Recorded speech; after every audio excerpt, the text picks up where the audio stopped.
Brazil football তারকা নেইমারের সুযোগ থাকলেও এতদিন এ সৌভাগ্য ছিল না আর্জেন্টাইন মহাতারকা মেসির জন্য। ব্রাজিলের পর এবার ল্যাটিন আমেরিকার আরেক দেশ আর্জেন্টিনার সাথে চীনের সরাসরি ফ্লাইট চালু হচ্ছে, যা হবে বিশ্বের সবচেয়ে দীর্ঘতম এক বিরতির বাণিজ্যিক ফ্লাইট, তাও আবার আগামী ডিসেম্বর থেকেই।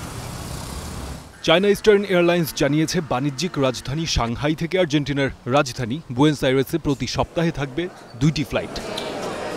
প্রস্তাবিত MU745 ফ্লাইট সাংহাই থেকে রাত 2টায় রওনা হবে, নিউজিল্যান্ডের অকল্যান্ডে পৌঁছাবে সন্ধ্যা 6:30টায়। 2 ঘন্টার বিরতি নিয়ে আবার যাত্রা করবে বুয়েনোস আইরেসের দিকে।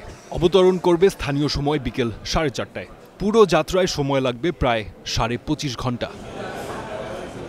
ফিরতি পথে বুয়েনোস আইরেস থেকে রাত 2টায় ছাড়বে ফ্লাইট MU746, আবারও অকল্যান্ড হয়ে সাংহাই পৌঁছাবে। তবে সময় কিছু বেশি লাগবে, ফিরতিতে লেগে যাবে প্রায় 29 ঘন্টা। সাংহাই বুয়েনোস আইরেসে পুরো আকাশপথ প্রায় 19,700 কিলোমিটার, যা হবে বিশ্বের সবচেয়ে দীর্ঘতম এক বিরতির বাণিজ্যিক ফ্লাইট। এই রুটে চলবে বড়সড় বোয়িং 777-300ER বিমান। যাত্রী সেবারও কমতি থাকছে না, রাখা হয়েছে 6টি ফার্স্ট ক্লাস স্যুট, 52টি বিজনেস ক্লাস আসন আর ইকোনমি আসন থাকছে 258টি। শুরুতে এই রুটের পরিকল্পনা ছিল স্পেনের মাদ্রিদ হয়ে যাওয়ার জন্য, তবে পরবর্তীতে নিউজিল্যান্ডের অকল্যান্ডকে বেছে নেওয়া হয়, কারণ এতে যাত্রাপথ কিছুটা কমবে। একই সাথে মধ্যপ্রাচ্যের ব্যস্ত আকাশপথও এড়ানো যাবে।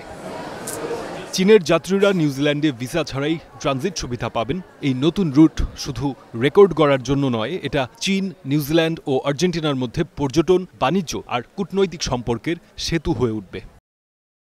সংশ্লিষ্টরা আশা করছেন নতুন বিমান রুট চালু হলে আর্জেন্টিনার পর্যটন খাত দারুণভাবে উপকৃত হবে।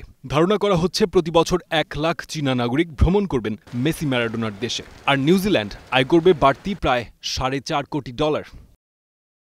ফারদিন খান, স্টার নিউজ।